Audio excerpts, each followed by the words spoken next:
All right, welcome everyone to BSAD 525. This is our first lecture in the course. I am going to go through a couple things today. First thing, I will go through the syllabus briefly. Hopefully everyone's had a look at that. And then afterwards, I'll begin to look at our content for our first lecture on what is strategy.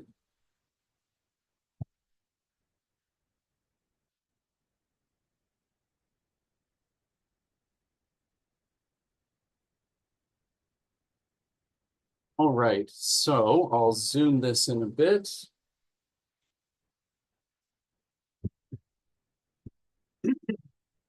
You should all be fairly familiar with the drill at this point, I suspect.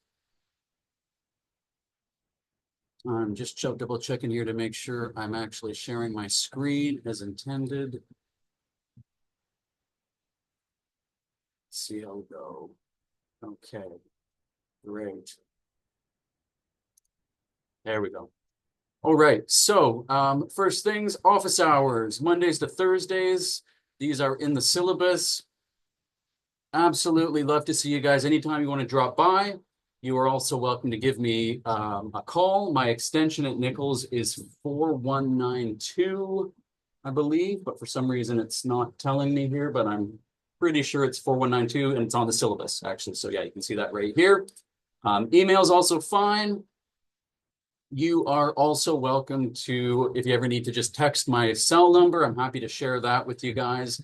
The number's 985-362-8849. I'll put that on Canvas for you as well. Students have asked me, are you okay with me texting you on the weekends or after a certain time? You can text me anytime you want. My approach to text messages is if I'm busy, I just won't answer right away, and I'll answer you when I'm free. So I put my phone to sleep when I go to sleep, and I'll receive it in the morning. So literally 24/7, feel free to text. I don't really mind at all when. And if I don't answer, it's just because I haven't had a chance to look at it yet. But I invite you to text me if you need something sooner. That's often the quickest way to reach me, but I'm very responsive to emails as well. And of course, Canvas, all the channels that you're used to using. What else do we got here? There is a textbook. I'm going to be going through the slides. I did not get in there quick enough with Barnes and Noble to adopt the text, and so I'm not going to say that you guys have to buy it. You can probably get away without it. In fact, I'm going to tell you you can get away without it, but it's there if you want it. Some people really like having a textbook. I will be teaching the lectures from the slides in this textbook with a couple amendments and maybe some extra stuff that I add. I doubt we won't go through all the chapters, but I'll post the slides to Canvas, which are a great way to review those topics. Getting down to down to business and the schedule. I won't go through each item here, but it's there for you to review. I've posted due dates for everything in Canvas as well as in the syllabus, so you should be able to see all that and be on top of your deadlines. Please do stay on top of your deadlines. The course moves really quickly with these accelerated courses, and it's easy to fall behind. There is a Harvard Business course or Harvard Business School course pack here. I have managed to find, I apologize to anyone who bought the first version.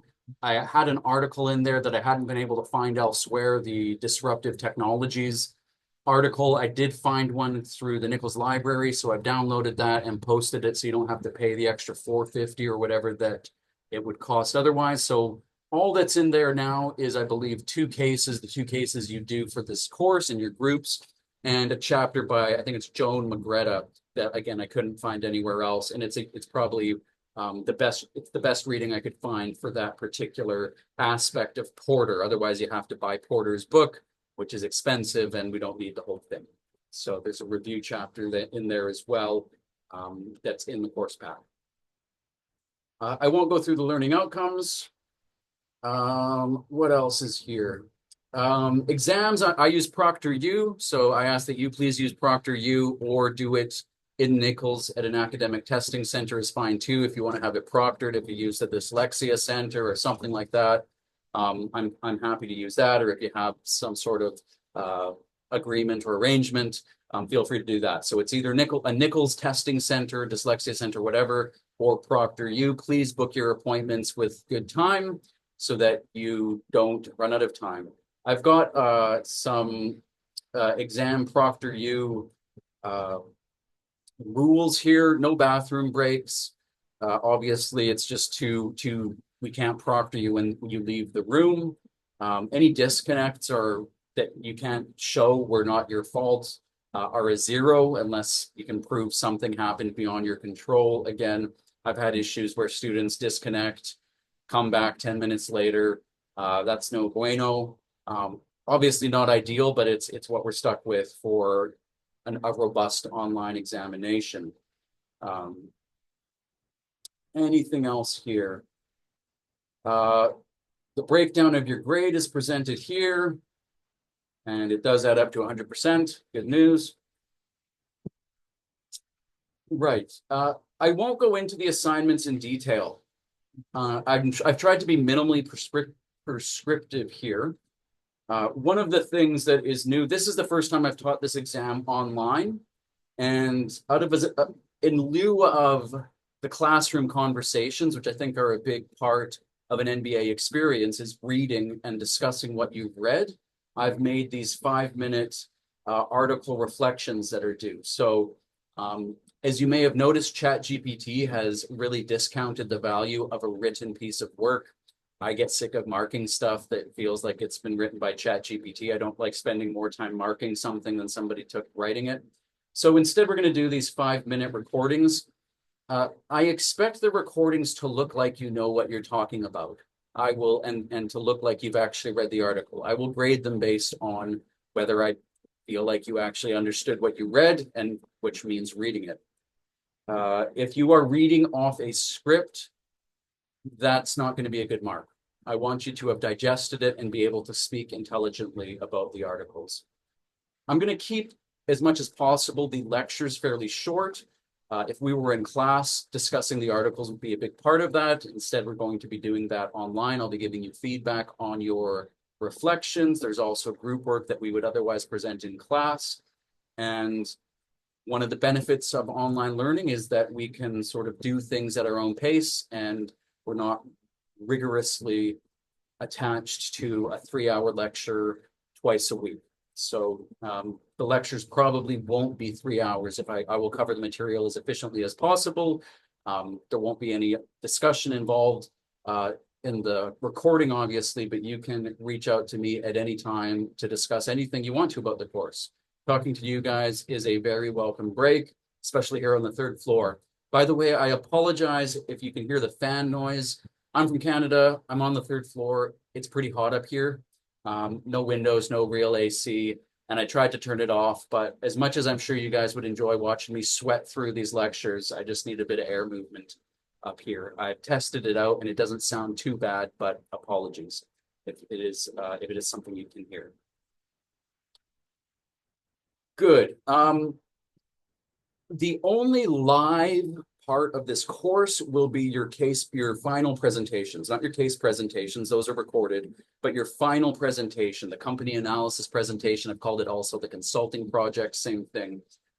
You guys will present those live. We'll schedule them. We'll schedule them in that week. I'll post an announcement as we get closer for you guys to schedule your time to present. All right, I will leave it there for the syllabus. If you have any questions on the syllabus, please feel free. I think I'll probably just open up a discussion page for you guys to ask any questions about the course on Canvas. That way you can interact, you can ask me questions, and we can get some scales of economy so that I don't have to answer the exact same question multiple times. We can discuss it in class on that board. Good. Anything else here? No, I think that about covers it. I will give a caveat. As I said, this is the first time I'm teaching this course online. We should be able to stick to it pretty rigorously, but there's a sense in which I'm building the plane as we're flying it. So if I have to amend something in the syllabus or I decide to, I'll let you guys know. but I think we should be pretty good to go based on my experience teaching this course in person. All right, I will stop sharing that screen now, and we will dive into our first chapter. By the way, I won't be doing lectures on the readings. It's your job to read them. That's part of a good education. If you're not into reading, you need to get into reading. Oops. I'm going to quickly export this into PDF so it makes life easier as I present and share my screen. Here we go.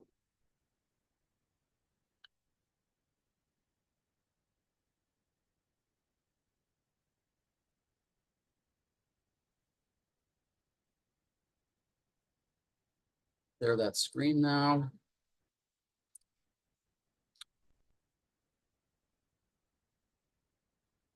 So our first topic is really, what is business strategy? What is the subject that we're taking? Why is it one of the last courses we take? Strategy in this course, and the reason we take it last is because essentially, when we're talking about business strategy, we're talking about the decisions that the top management team makes, strategic level decisions. The CEO, the chief financial officer, oftentimes the whole C-suite, you might have heard that term, all the titles that have chief at the beginning of their job title, that's the C-suite. They are the ones who set the strategy for the firm, often in seeking approval of that strategy from the board of directors in a publicly traded firm. So we'll talk about, what is the role of strategy? What are we actually trying to achieve? Do we have any general goals that all firms are trying to achieve? What's the framework that we use? Strategy, I'd say, is in many ways an art rather than a science. It's not a technical discipline like finance. In many ways, I was a finance major in my MBA. I loved accounting.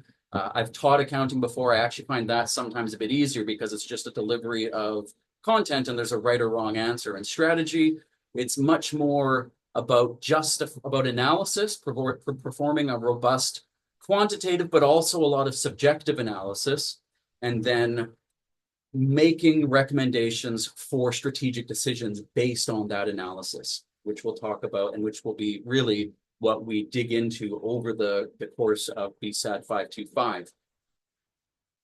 We're going to talk very briefly about strategy for nonprofits today, but it really isn't a focus of this course. The tools that we use can be applied to charities, but strategy, as we'll see, involves competition, which is sometimes present in charities and nonprofits, but has some different aspects to it.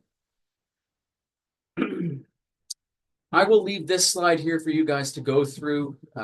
Taylor Swift's strategy, I don't find it super interesting or compelling, but it's there if you want to look at it. What makes a strategy successful is, first of all, if I was to ask you guys to reflect on it, you'd probably say something to do with planning. And we dive into that and say, well, what kind of planning? Is it capital budgeting? That's planning. Is that what we're talking about here? A discounted cash flow analysis for an investment? And it's a bit more than that. It is long-term, which many capital budgeting projects are. There are some kind of objectives. It requires analysis, as I've said, of the environment. I'm going to see if I can pull up my little pen here and annotate this. Doesn't look like I can, unfortunately. Sorry, I'm just going to see if I can change my view a bit here in order to see this screen. Oops. Now I'm wondering if maybe you weren't able to see that initially. So I'll jump back here.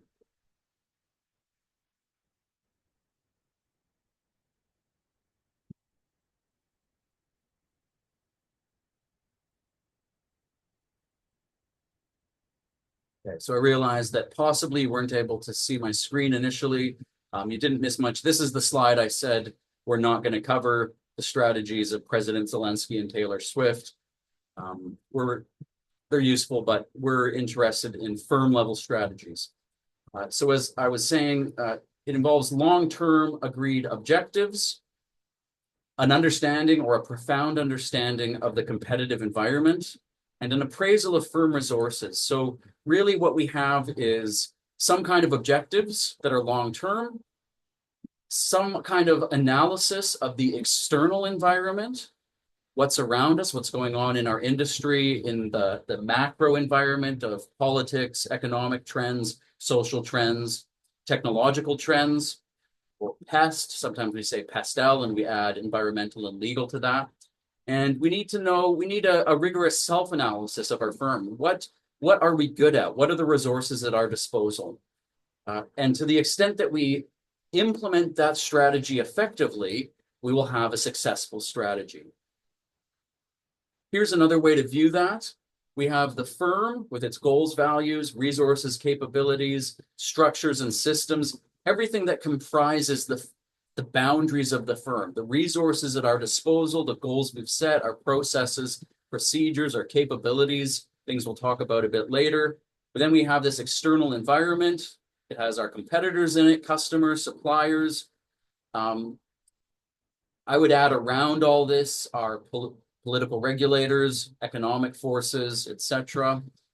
And to the extent that we can connect what we're good at and what resources we have and the goals we've set to a rigorous analysis of the industry environment, we will have what's called strategic fit and a successful strategy.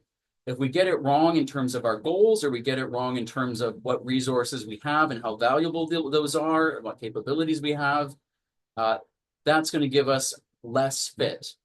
We'll make mistakes. We think we're good at stuff we're not actually competitive at, or maybe we have things we are good at that we don't realize we are good at that are quite valuable. More on that when we get to resources and capabilities. Likewise, if we haven't analyzed the environment correctly, we're not going to identify opportunities and threats that exist, and we won't be able to seize the opportunities and avoid the threats in that environment.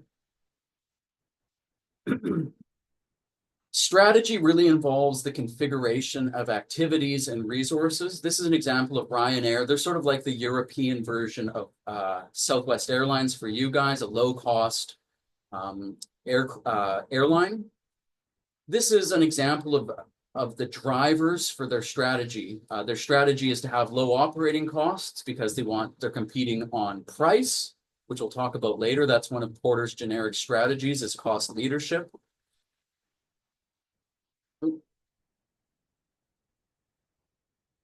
And in order to have to compete on price, they have to have low costs. Otherwise, they won't have a profit margin. Well, what's involved in low costs for them? They need to use their assets very effectively, high asset utilization, keep those airplanes in the air as much as possible. They need to have a no-frills offering. We can't really offer luxury items, expensive food, first-class passenger seating, because we're competing on price. We're not trying to compete with some of the luxury airlines. We need to have highly productive labor force. Our labor resources need to be used efficiently. And then these are the sub-objectives or sub-activities related to each of these maybe higher level objectives. We're going to only use Boeing 737s. That means we have a standardized fleet of planes. We can have the same mechanics that know how to service all the planes. We can use the same kind of equipment. We can have parts that will work on any of our planes. We have to have quick turnarounds at the gate so we can keep those airplanes in the air as much as possible and lower costs that way. Point-to-point routes. We want to avoid multiple connections that increase our costs. We'll use secondary airports. If you've ever flown with Ryanair in Europe, you don't go directly. If you fly to Barcelona, you actually fly to one of the smaller airports outside the city of Barcelona, often rather than the main airport. So all these different components to each of these cost-saving objectives. Internet check-ins only right here gives us high labor productivity. We're putting some of that work of sales on the client or the customer rather than having staff do it. That saves us more money, allows us to pass on savings to the client. So this is just a short initial example of a strategic configuration of activities. Strategy is all about which activities we do and which we don't do, which you'll see in the reading as well with Porter and others. This is the how strategies evolve. Strategy is something of a newer discipline. Accounting goes back to, I think, 14th or 15th century double entry bookkeeping. Um, Strategic management, as we teach it and learn it today, is relatively new. In the 1950s, coming out of World War II, and a lot of these developments are really American based, came out of American business practice and American business schools. American companies were doing very well coming out of World War II. European economies were decimated by the war, and America was selling them a lot of goods and receiving a lot of cash. And the big question there is, what do we do with all this cash? How should we budget cash? Let's do discounted cash flow budgeting right here and just use our financial resources most effectively. If we do that, we should be okay. As those piles of cash continued to grow and companies did really well, we got into corporate portfolio planning. Let's make some forecasts and think about if we want to make mergers and acquisitions and acquire other companies in different industries. Companies were growing very quickly, American companies at least. You started to get these very large conglomerates. Finally, in the 70s, something happens. Japan recovers, and Japan's industry really grows in its capabilities and its exports, and you start to get Japanese imports here or in the American market. Toyota and Honda vehicles start to come into the American car market and are competing very effectively with domestic producers. They're able to offer cars that are both cheaper and better quality as far as the buyers were concerned. And so we start to get this idea of, well, if we just try to compete on solely operational efficiency and price like the Japanese were doing, that's going to be a race to the bottom. And this is where Michael Porter's article about what is strategy comes into play. We start to get this focus on positioning. Do we want to be in an industry where it's a race to the bottom and everybody's making poor profits? Or can we position ourselves and differentiate ourselves even, or have a different segment that will allow us to still be profitable rather than entering a race that really is going to bring everyone down to, at best, break even economically? This leads to, we start to have lots of industry analysis. Is this industry attractive? If it's not, why not? What's the structure? This is when we get Porter's 5 Forces, which is an industry analysis tool. Getting into the 80s and 90s, we start to think more about competitive advantage.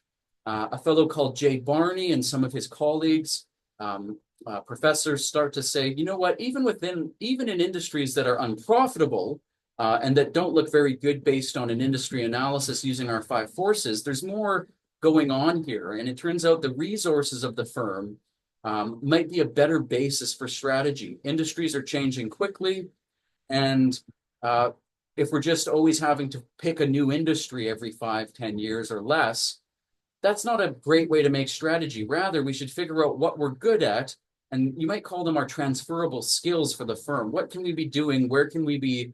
What new industries could we be entering? What new products could we be selling based on the things that we're good at and the resources we have?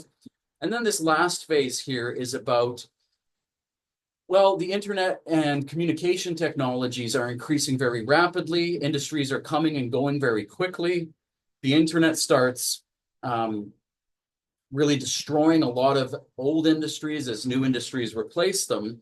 And so we really get into this idea of flexibility, new business models. Think of Uber and Facebook, Airbnb, completely different approaches to how people buy certain products. In the case of Uber, how we get a taxi or ride sharing. In the case of Airbnb, how we get accommodation. It's not just big hotel chains anymore. And so there's a focus on adaptability and this idea of hyper competition that we'll talk about later in the course. So what is strategy and how is it different from planning? It is an overall organization level plan for deploying resources in order to get something that we're going to be calling a competitive advantage. And it's distinguished from tactics. These are both military terms. A strategy is, what is our plan to win the war? A tactic is a maneuver, right? You might have heard of a tactical retreat. We're going to retreat from this particular position or battle, not because we're giving up on our overall strategic objective, but because maybe we're going to shift resources somewhere else as part of our overall strategy to win the war. Key characteristics of strategic decisions, they're important decisions. They're the stuff that ends up on the desk of the CEO and other chief executives in the organization. Part of what makes them important is that there's a significant commitment of resources. The CEO doesn't want to know about a $100 expense to take a client out for dinner. The CEO is looking at significant commitments that will impact the firm's bottom line. If we were using accounting language, we'd say they're material resource commitments and not easily reversible. Once you've committed these resources in a large amount, either of people, cash, or even just organizational direction, if you plan to change that, it's going to involve another large redeployment of resources. So they tend to be longer term for that reason. Here are some famous definitions of strategy. We've got our dictionary definition, a plan, method, or series of actions designed to achieve a specific goal. Alfred Chandler, a great historian, a business historian, he says it's the determination of long-run goals and objectives of an enterprise and the adoption of a course of action. This is the planning part, and the allocation of resources necessary for carrying out these goals. I think this is probably the best definition on this slide. A shorter definition is just a cohesive response to an important challenge. Kind of leaves out the setting of goals, but in the sense that you choose which challenge you want to meet, that can involve goals as well. But just remembering that it isn't necessarily that you're trying to put out a fire or overcome some kind of unforeseen obstacle. It might be more positive. It might be you're doing very well, and how do we continue to invest our shareholders' resources effectively? What are some of the benefits of strategy? You might call these some of the positive side effects of strategy. It improves decision-making and the quality of decision-making. If we don't have a strategy, we're kind of all, what you have is a bunch of decision makers who all have their own sub-objectives that may not be aligned. If nobody's told you what the objective is, how do you know if something's a good decision or a bad decision? Maybe a new product sounds like a great product, but if it doesn't align with the strategy of the firm, now we have some kind of metric by which to decide, is this something we want to do or not? Does this get us towards that strategy, or is it an otherwise maybe good investment that takes us somewhere else? It is a good coordination and communication tool. Similarly to this idea of decision support, but maybe more to do with process and communication, it tells us how to communicate what we're doing as part of a bigger plan. When you're communicating things to workers, why are we doing this? Why are we doing this new initiative? Why are we rolling out new software? Well, within a understood overall strategy, this will now make sense, right? If you think about an army, the troops want to know, why are we trying to take this position? Why are we expending resources trying to do this initiative? Well, if you can tie that to your strategy with integrity and authentically, that will give a coherence to what everyone in the organization is doing. Finally, it's a target. It can help us stretch. When you go to the gym, if you're just sort of going in, and we've all done this probably, you wander in, you see some equipment, you pick up some weights, lift it a few times, you're not really sure how many, you're not going to improve. Any personal trainer will tell you you're not going to improve. You need to have some goals for your training at the gym even. What are you trying to do? Are you trying to get stronger? Are you trying to lose some fat? Are you just trying to improve your overall heart health? Depending on what your objective is, you're going to adopt a strategy to achieve that.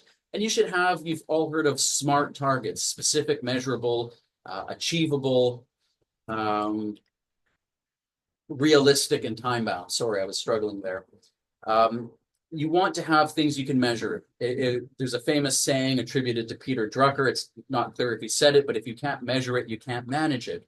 And if we set targets, you don't set targets to go and get weaker and fatter and less fit. You set targets to improve things. So targets are a way to improve both as an individual, but in the context of business strategy. How can we do better as an organization next year than we are right now? If everyone we're competing against is trying to improve their performance and we stay static, really we're going backwards, because as we'll talk about when we get into financial ratios and financial measures, performance is relative to who we're competing with. So we use this term, we're going to get into a bit now what it is that we're actually trying to achieve. For the purpose of this course, and it's a useful metric for any firm, it's generalizable enough to apply to all firms, not just specific industries. We're trying to achieve something called superior profitability. What do we mean by that?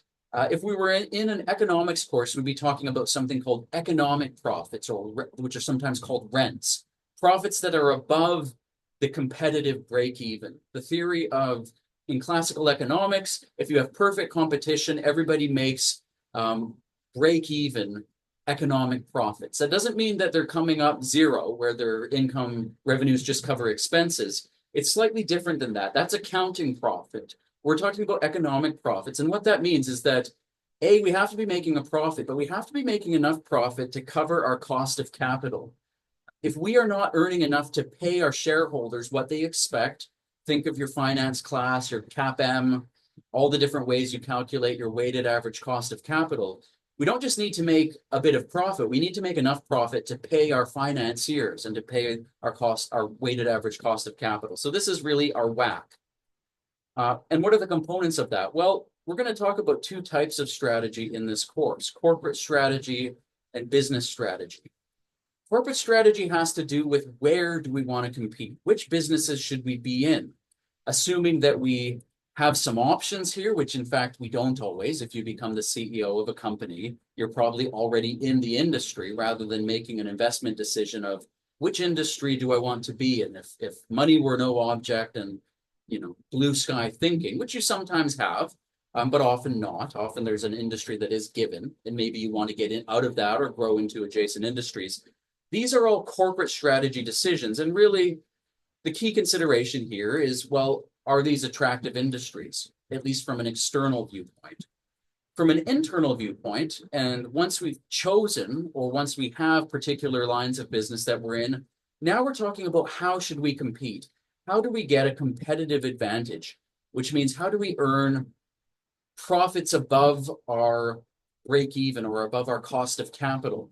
And that's what business strategy tries to achieve. We'll cover both types of strategy in this course. Competitive advantage in business strategy is really related more to resources and capabilities, because our industry is kind of given, although we'll still have ideas about how to get a different position. Maybe we need a better position within our industry.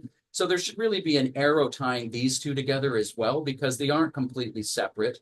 Our sources of competitive advantage in one industry can be deployed perhaps in other attractive or unattractive industries, where we might be able to get a competitive advantage elsewhere. And we'll look at that later on. But in order for you to understand the difference between corporate strategy and business strategy, it's this idea of where do we want to compete? How attractive is the industry? What's the structure of the industry? And then as a firm internally, what are our sources of competitive advantage, or where could we be doing things to give us a competitive advantage? Strengths and weaknesses, you might say. There's also a temporal aspect to that in terms of time. There's the where are we right now question. What is our current position? What products are we in? These are what I call the three dimensions of the firm. Product scope. What products are we currently selling? What services are we currently offering? Geographic scope. Where in the world are we doing business? Are we just selling locally in South Louisiana? Are we maybe serving the whole Gulf Coast? Are we an internet business, or maybe we're a firm that, even though we're small, sells globally just because we have very specific customers that we serve? And are those the right places to be operating geographically? The last one that they mentioned here, in really no particular order for our purposes, is the vertical scope. We're going to talk about something called the value chain, but at its basic level, the value chain operates at two views, or two levels of focus. There's what we might call our micro value chain, which is, okay, what are our inputs just for our firm? What is the thing that comes into the firm that we somehow transform and sell to a customer? Maybe we're a restaurant and our inputs are human beings as staff and servers and basic ingredients for food. Then, as part of our value chain as a firm, we transform those into tasty dishes and we serve the food to an end customer. And that's our micro value chain. But there's a macro value chain as well that says maybe, okay, where do we get our food from? Where do we get our ingredients from? How are those transported to us? Where do the ingredients come from? Maybe we're buying shrimp from one place, we're buying spices from somewhere else, we're buying vegetables from somewhere else. And that's the whole macro value chain for sort of right from out of the ground or whatever the raw input is at its fundamental level, right to the end user. Some firms don't actually sell to the end customer, they're business to business, and maybe you're a catering service like Gordon Foods that just actually sells prepackaged food items to restaurants who then sell that to the end customer. So you're part of the value chain. Your micro value chain is somewhere in the middle, and you're part of a much larger industry value chain between the ingredients and the restaurants who sell it to the end consumer. We'll talk about this more later. But that has to do with vertical scope. How many of the activities of that whole potential macro value chain are we involved in? Is it just a small portion? Is it just the end user? We sell something directly to the consumer that someone else has made. Are we doing the shrimp fishing and then selling that to a distributor who buys a lot of shrimp? Those are all smaller parts.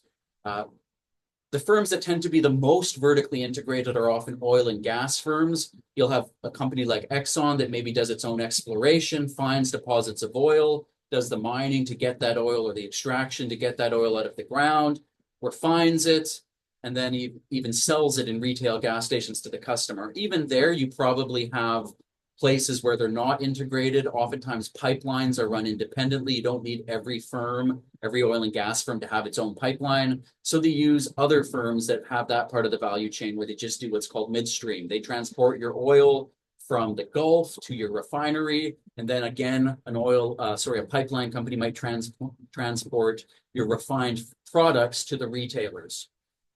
So companies can be more or less vertically integrated across the value chain. We'll talk about that more when we get to corporate strategy. This is our current view. What are we currently doing? And there's also a future view about strategy. Where are we going? This is often encompassed in a vision statement. Where are we trying to get to as a firm? If you're not going forwards, you're going backwards. Where do we want to be? And what do we want to achieve? This is often comprised in a mission statement or goals of the firm. You'll often find this material, maybe even a catchy slogan on the website for a vision statement. And then strategic goals will often also be maybe on the website, but certainly in the 10K and the firm's investor reports, where they communicate to their investors, their staff, their stakeholders, what are we trying to do this year, next year, the next 5 years? And then the other part of that strategic direction is, well, how do we want to get there?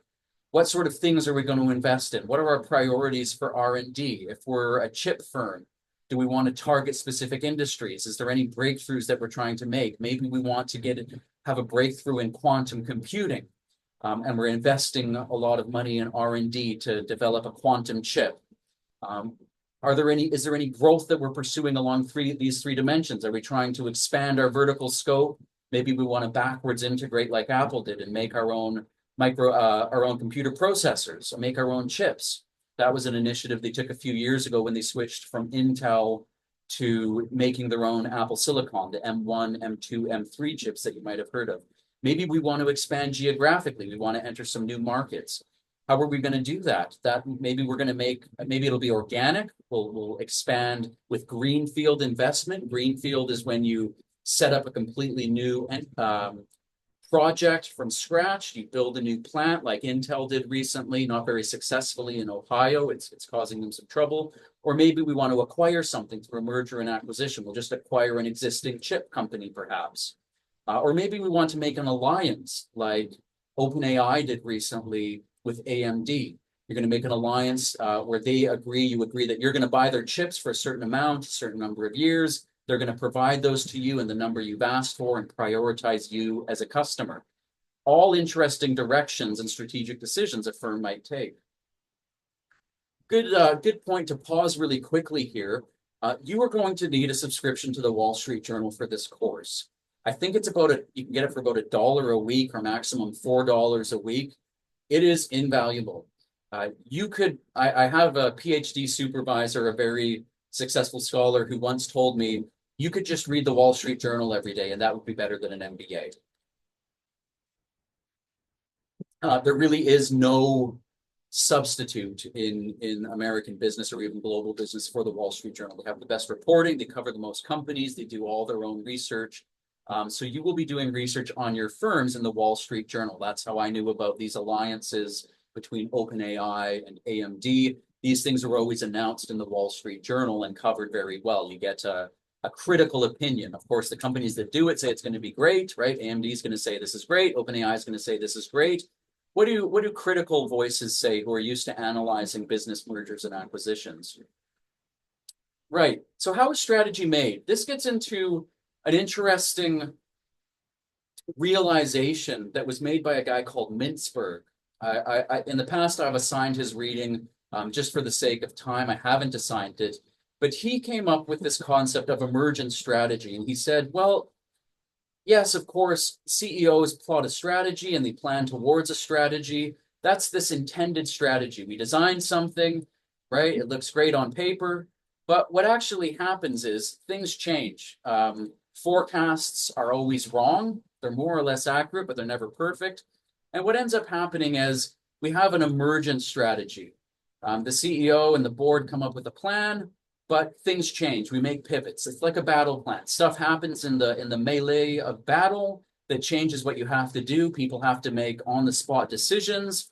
Your own staff and managers maybe interpret your strategy differently than you'd intended just because of the realities of communication. Interest rates go up, external environments change. People do crazy things that maybe just don't follow your strategy as well as you've intended. And so what you end up with is a realized strategy that's a mix of what you'd intended to happen and what actually happened, or the emergent strategy that actually came out. And that emergent strategy, or sorry, the realized strategy, may be closer to one or the other. It may be very much an emergent strategy that had very little of the initial strategy in it, or maybe it was very close to the intended strategy, but it won't be perfectly there usually. And there's a few reasons that Mintzberg gave for why the formal strategic plan isn't the realized strategic plan. First of all, the fallacy of prediction. All strategic plans involve forecasts about what's going to happen. Where do we think the world is going? What do we think our customers are going to do? What's going to be the demand for a product over the planning period? But those are predictions and the future's unknown, so they won't be 100% accurate. There's also the fallacy of detachment. What happens in what sounds like a good idea and sounds achievable in a boardroom or with the generals of a battle isn't always a perfect picture of the reality of the firm. It's impossible to have a perfect assessment, a perfect self-assessment, and things change between the boardroom and what the typical Sunday couch football coach who's got a great plan while he watches the game from the couch, but what's happening on the ground is different. And then finally, there's the fallacy of formalization. Decisions have to be made quickly. Ideas come up after the plan was made, and opportunities arise that if you don't take them, actually, that might be a really bad move. So you need to be flexible enough to pivot and take spontaneous decisions that, even though they weren't exactly the plan, they are still good opportunities and good decisions that maybe get you closer to the objectives than whatever you'd planned initially. So these are the three fallacies that cause an emergent strategy to arise, and which generally mean that whatever was planned initially isn't going to be what actually happens in the end. It might be close, but it'll never be perfect.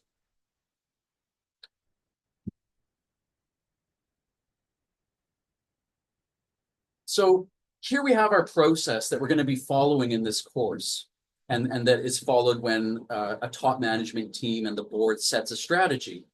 First of all, we figure out what the current strategy is. Generally, every firm will have some kind of strategy, even if it's 100% emergent, right? You're a small firm, you're a plumber, you just take opportunities as they arise.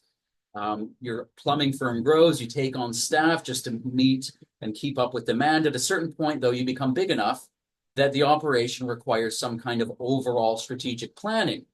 So even at that stage, you'd identify, okay, what's the current emergent strategy? What's the current implied strategy that we've been working towards, even if it wasn't explicit? Or maybe it was explicit because you're a large, older firm. How well is it working? Let's appraise how that strategy is going. That's what you guys are going to be doing for your projects. And then let's diagnose the performance. What is causing it to work well or poorly? And that's where our external analysis comes in, our PEST, political, economic, social, technological, maybe environmental and legal for a PESTEL analysis comes in. An industry analysis, let's do a 5 forces analysis and see what the structure of the industry is and what its dynamics are for every firm in that industry. And now let's also, though, look at our internal resources and capabilities. What are our strengths and weaknesses?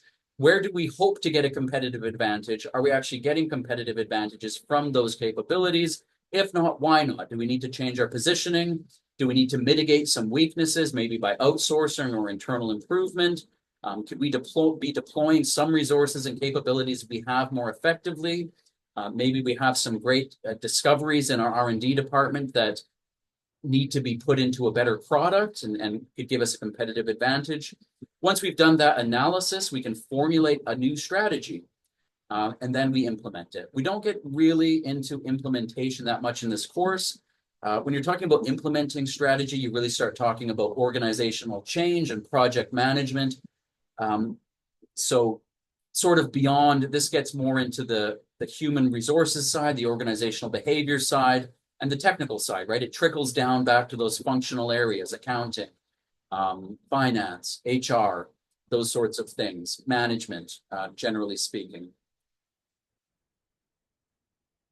Can we apply these tools to not-for-profits? Well, yes and no. And here we have a list of different organizations. And one of the key ideas of strategy is actually a word adopted from the military. Strategia means generalship. It's a Greek word that means generalship. And the difference between strategy and just planning is that there's competition. We can't just plan in a vacuum and roll out the plan, do our capital budget, try and motivate our staffs to churn out a certain amount of units of cars or whatever, and then say, job done. The fact is that we have competitors, so it's a dynamic environment. We have to respond to competition. We have competitors with similar or maybe identical goals to ours. Exxon and BP both want to sell as much oil as they can and have the lowest costs that they can. So that sometimes differentiates for-profit firms from nonprofit firms. And there is some competition, however. So we see here, we have some firms that operate in competitive environments and actually have paying customers. Opera houses, museums, universities are nonprofit institutions that are still competing for student dollars. They don't have shareholders, but they still need to compete in order to survive. No margin, no mission is some. I used to work in the charity sector, and that was something we'd often say. If we can't get enough customers, enough paying customers to cover our expenses, we can't grow and we can't continue to operate, even though we're not going to be paying that off to a business owner. We still need to cover those expenses. Here's some examples. We still are going to have goals, but likewise, we'll still need consistency between our goals and our plan. Our competitive tools are going to be very much similar to for-profit firms.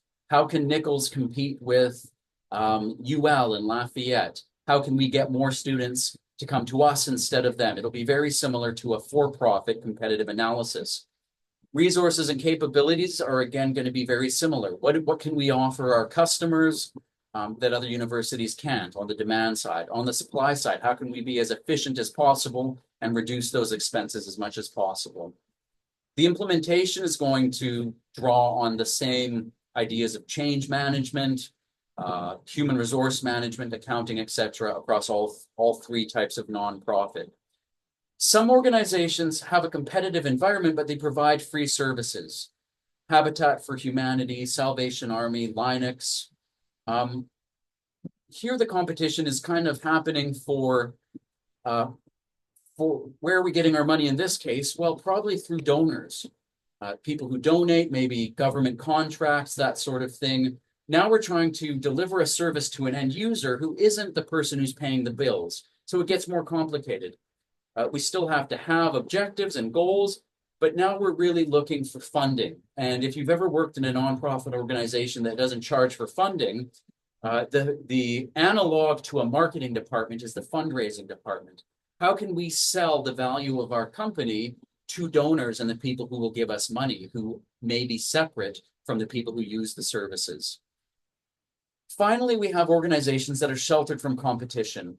These are generally government organizations. And they don't really have to compete in the same way. That's why government services usually aren't as efficient, don't have as good customer service as a for-profit company. They get paid no matter what, by your tax dollars or by some other public body that has access to public funds. So here it becomes different. There might be some internal competition. Government agencies are always fighting it out, but they're trying to fight it out, and the resources they're competing for are usually given out by politicians and discussed maybe in a parliamentary or congressional budget committee. Sorry, I said parliamentary. I'm Canadian and lived in England, so I'm used to that system. Same thing though with the congressional budget. How can I get more money for my bureau or my department? I'm going to have to get some politicians on board to sponsor me and try and get as much of that budget as possible. But now we're getting really more into political science and public sector management, and it just really isn't, we can't really apply our strategy tools in the same way. It starts to become a subject of its own when you can just take people's money, and then how that gets distributed via taxes, how that gets distributed is really a political process rather than a competitive customer process. All right. I will leave you guys to read the summary slide here at your own leisure. I won't bother going through what we've already just covered. This is the end of this first lecture. If you have any questions or want to discuss, I'll post a discussion topic to Canvas for this lecture. Happy to have a look at that and sort of engage with you guys if you want to post there. Feel free to review the slides, which will also be posted to Canvas. Next lecture, we'll be looking at the financial performance. So I'll see you there.